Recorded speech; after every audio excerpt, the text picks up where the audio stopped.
Think we'd all take a win over Oklahoma, but losses to Kentucky and Texas A&M?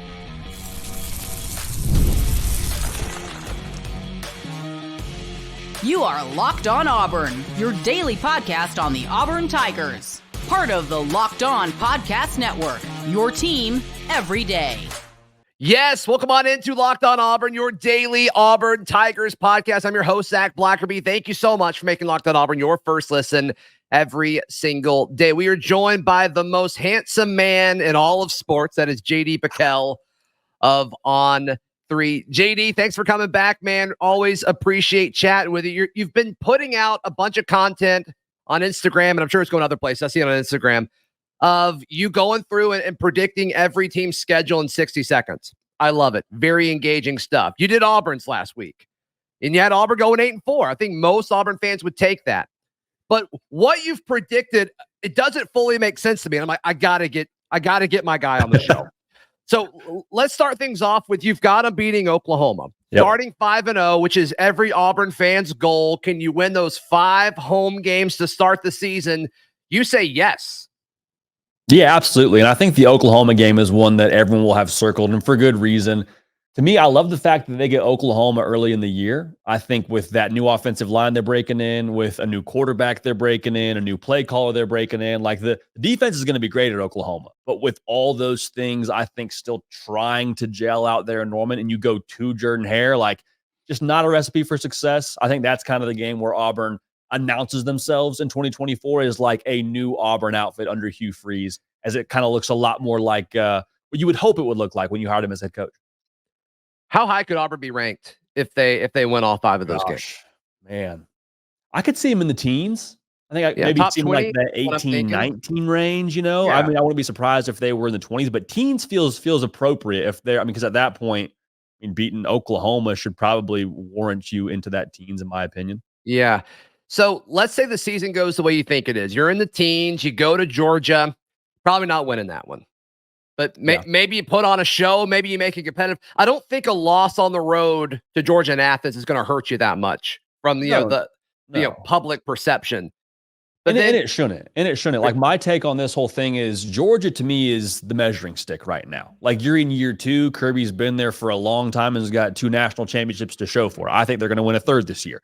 So how do you look on the road this time against the best team in college football, for my money? Like last year, I think folks can kind of convince themselves, well, it was on the road. Well, Carson Beck wasn't really Carson Beck yet. And I think all that's fair. And I think that's, probably true things to say. But when you do it in Athens, if you play them to 10 points, a score, like whatever it looks like, I think that to me is just like, okay, this is where we are right now in relation to where we want to be. So if you lose, you lose. But I think like using it as a measuring stick is probably the proper perspective if I'm an Auburn fan. Yeah. But then you go after a bye week, you go to Missouri. Yep. And you have Auburn winning that game. A Missouri that's probably undefeated or has a 1-loss situation where they're going to be ranked in the top 10, top 15 at worst, going on the road and getting that type of win. I mean, I just can't imagine the emotion, the excitement around the Auburn football program if that happens. Oh, it's huge. It's absolutely huge. And to me, there's a couple of reasons why I feel this way about this game as we're sitting here in August, which is kind of that great caveat. I think Auburn's trending upward. I think Missouri has a lot of juice and there's a lot of excitement, and for good reason. But I look at all the things that they lost last year. I mean, you lose the best running back arguably in college football last year, statistically, in Cody Schrader. You lose your DC. And also, Zach, they had 4 games last year that they won by 1 score. Like, we praise them for being a double-digit win team, and we should, but also it's like, hey, you are also that close to being like a 7-win-ish football team. So I'm not down on Missouri per se. I just think maybe the hype train with them is running a little bit too far away from us. And also the fact that Auburn's off of a bye, like giving Hugh Freeze a week to cook, I think that's a massive variable, and that's a big reason why I like them to win that game on the road. That'll be Auburn's 2nd game in a row where they are the opposing team's homecoming game. Sure. Georgia, Missouri. I just, the way this team seems wired, and Hugh Freeze talked to the media Friday morning about this, how much he likes this team's mentality. They may not publicly say it, but I know they're not going to like that. Oh, not at all. Not at all. And Zach, you probably have as good a gauge for this as anybody in the industry. Like, Auburn, to me, doesn't really feel like a year two team. Like it doesn't feel like they're just now getting into their second season under Hugh Freeze. That feels like they're a lot more advanced than that culturally. We'll see if that ends up being the case, but just organizationally, I think that they are a lot more mature than maybe a year two team would be at this point. Well, they're so old, JD. I mean, they've got so many guys through the transfer portal or guys who've just been at Auburn for a long time. This is a weird roster where it's either you're a senior or a super senior, COVID senior, whatever you want to call it, and then they've got a bunch of freshmen. Yeah. And so it's the transition year is going to be next year. And a lot of these true freshmen or redshirt freshmen or true sophomores, guys that Freeze got like right when he got here, they're gonna have a huge role on this team. But like this is an older team, so they've chosen to kind of use age to cover up a lot of these issues in the roster in the transition period. And maybe that's why. I mean, that would make sense culturally. You get a bunch of older guys who played a bunch of college football. That makes sense. Yeah, I mean, I think the personnel staff deserves a ton of credit for how quickly they've gotten Auburn to where they are right now. Like, very clearly came in with a plan, very clearly knew what they were walking into. And so to be at where they're at right now, and I think to have the season I expect them to have, and like you mentioned, the maturity and the I mean, I guess age is maybe the wrong word to use, but to have that kind of experience under their belt, I think it's going to serve them well. Yeah. All right. Here's where we really disagree. Sure. And I can't wait to hear your thoughts on this. We'll jump into that in just a moment, right here on Locked On Auburn.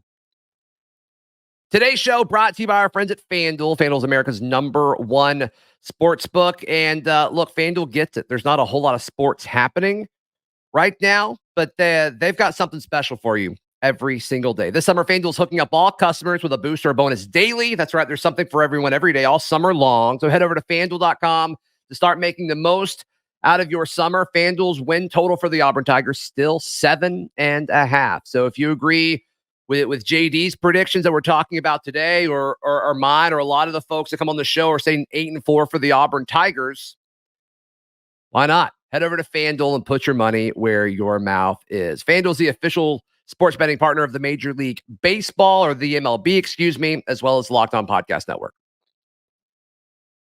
J.D. PicKell, the most handsome man in sports, hanging out with us.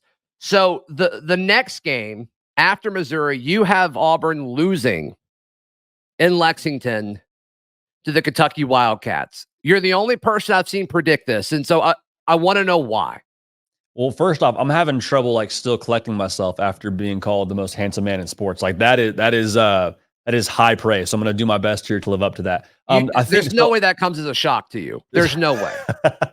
I appreciate that very much. So that's something I will wear that label for a long time with honor. I will say when it comes to this whole season prediction stuff, it's funny because we do it in August, obviously. And so we're going by what we know on paper, by what we know about these staffs. And so there's some part of me where I'm trying to factor in the unknowable variable of the madness of college football. And so the way that I looked at this, I was like, okay, if you go on the road and beat Missouri, the emotion and the excitement and just the vibes as a whole would be immaculate.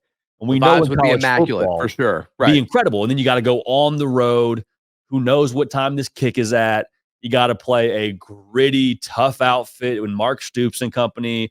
You got to play against who I think is one of the more underrated quarterbacks in the SEC right now, and a former 5-star in Brock Vandergrift. Really? Okay, interesting. I think right now I'm going to go ahead and say that going on the road, also having that letdown, if what I'm predicting comes true about Missouri, I think there's a little bit of a flat tire moment there against the Kentucky team, and I think that outfit is a lot better maybe than most folks would tell you it is nationally, with Deion Walker on the defensive line, who is, I mean, I'm pretty sure from the Marvel universe. He's definitely not from this world. The two young receivers in Dane Key and Barry and Brown, like those guys are explosive as all get out. So all those things are just a long-winded way to tell you I think that Kentucky's going to be a tough out. Getting them at home after a big win, I think they dropped that game. Yeah, apparently it's going to be a night game in Lexington, so that I think that probably strengthens your point for sure.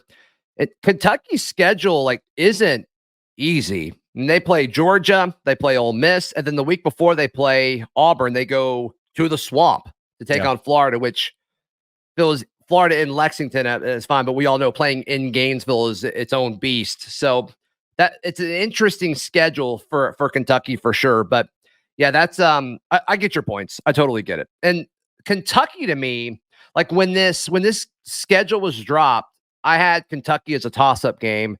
And over the course of the offseason, I don't know if it's the book or just general excitement or whatever it may be, but it's kind of like I've moved away from that and saying like that's a game Auburn should win, especially if they beat Oklahoma and Missouri. Like you clearly have the talent to go to Lexington and win if that's the case, because I think Oklahoma and Missouri's rosters are better. You may disagree, but that's just where I'm at. No, with I that. agree. Yeah, I agree. And I think I would add this one more thing I would say. Please. If they played the game at Jordan-Hare, It's different. My pick may flip. I'll just say that. That makes sense. All right, you had Auburn beating Vandy, Auburn beating ULM, and then here's the other one I wanted to talk to you about. And I've seen a lot of national college football folks start to do, similar things that we're talking about here. But it's become a very common pick for folks to pick Texas A&M to come into Jordan-Hare Stadium on November 23rd and beat the Auburn Tigers. That has become a very common prediction that I've seen throughout the national media. Break this one down for me. I think my thought around this is when you talk about Mike Elko and what he's going to bring to A&M, I think a talking point that's kind of beat to death is how talented A&M is and how good the roster is. And I don't think it's untrue. I just think you have a first-year head coach that might take a second to gel. I think with Mike Elko, his first year at A&M, around this part of the year is when I think that light bulb will come on for a Connor Wegman and will come on for the rest of that roster. So I guess what I'm trying to say here is at this point in the year, I think the roster talent of A&M will actually play up to its level. You got to go to Auburn, which kind of just negates the point I made about the whole Kentucky game. I just think they'll be a tough out, and I think that the quarterback play of Connor Wegman and what they'll have on the perimeter too, I think will be really solid. So I think A&M wins this game. I do think it's close and could be back and forth, but I think that Elko kind of has his signature moment as the head coach in his first year at A&M, and unfortunately, I think it's at Jordan-Hare. Yeah, they play New Mexico State at Kyle Field before they head to Auburn, and then of course after that, they host Texas, which you got to think if you're Texas A&M, that's the game that keeps you up at night because if they beat you, it's going to be terrible. For sure. I do kind of wonder if there's a little look ahead factor into this just because it's such a big thing. And Texas A&M doesn't want to act like they're the little brother, but they totally are. I do think that's a factor, JD. But yeah, as far as talent goes, there's no question A&M has a ton of talent on their roster. No question. And that was kind of the back and forth I had with someone on the Auburn Live message board or on 3 Auburn site. And they were like, asking me the exact same question, like, hey, how is Connor Wegman going to walk into our place and beat us? And my thought originally was like, well, Auburn, also there's the look ahead factor for them with Alabama and the way that game ended last year. And I'm like, they came back to like, well, isn't A&M looking ahead to Texas? I was like, totally valid point. Yeah, they probably are looking ahead to Texas. So, I mean, it's kind of is what you make it there, but it's hard to imagine that the look ahead for both teams won't factor into some respect. What is your confidence as a guy on the outside looking in? Obviously, finger on the pulse of the SEC in college football. What's your confidence level in Payton Thorne's ability to run an offense? It's a lot higher now with it being Hugh Freeze's offense than I think it was a season ago. And Zach, speaking of like finger on the pulse, like with you being so close to Auburn and something that I've heard just peripherally, so I'm sure you've heard it a ton, is just the alignment within the staff, the direction of the offense. You got one voice for the entire offense. It's not this thing where you're hearing one thing here, one thing there, one pulled in separate directions. So I think just that the time he's had now in the system and the time he's had to get spring practice and get fall camp and get on page with his receivers, like I think that's going to do wonders.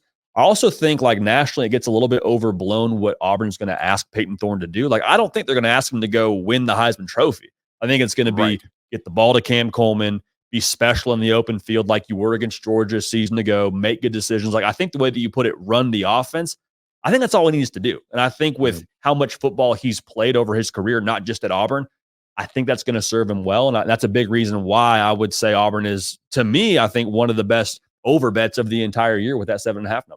Yeah, I think so too. For a long time, I thought it was going to be 7-5 or 8-4. I'm pretty confident with 8-4 now, just because of the whole. I kind of group Oklahoma and Texas A&M. Can you split those? And then at Kentucky and at Missouri, can you split those and just take care of business everywhere else? If you want to say, okay, you lose Oklahoma and beat A&M, I'm not going to push back. If you say, all right, you're going to lose to Missouri and beat Kentucky, I'm not going to push back at that either. I just think you go 2-2 in those 4 games. And outside of that, like, you should be an 8-win football team. And if something goes crazy and like in your scenario, like you don't slip up in Lexington, you're looking at a 9-3 team with their 3 losses potentially being against, top 15 programs throughout this entire thing. And you've got a chance to win a 10th game for your bowl game. I mean, that's a great second year for anybody. Oh, it's massive. And I mean, the more that we talk it out too, like, are they really going to drop a game against A&M at home? Who knows? Like, I think the more you talk it out, you can probably talk yourself into a 9th win. You could. Yeah. I am still probably going to err on the side of, hey, let's see how much Payton Thorne improves from a year ago. Cause I do think, them winning 9 games would qualify for him to have a pretty sizable jump. But again, I don't think it's like an irresponsible thing if you're saying, hey, I think Auburn's going to win 9 games. You're probably in the minority there, but I don't think it's like, I can't see the path there for that to happen. I think it's probably in the realm of possibility. Right. J.D. PicKell, the most handsome man in sports with On3. How can people check out everything you've got going on? Man, well, I appreciate that. I mean, if you want to consume our stuff via podcast, you just type in the Hard Count with J.D. PicKell, wherever you get your podcast. And then if you want to see our show, we have content every day on the On3 YouTube channel, but we're live on that platform 3 times a week. But Zach, this is a blast, man. I appreciate you having me on. Have a lot of friends that I know that I just see on a weekly basis that love your show and consume your content. And so it's a blast to be on here, man. Well, I appreciate that, man. I appreciate that. Please like the video. Please subscribe. We'll see you next time. This has been Locked On Auburn.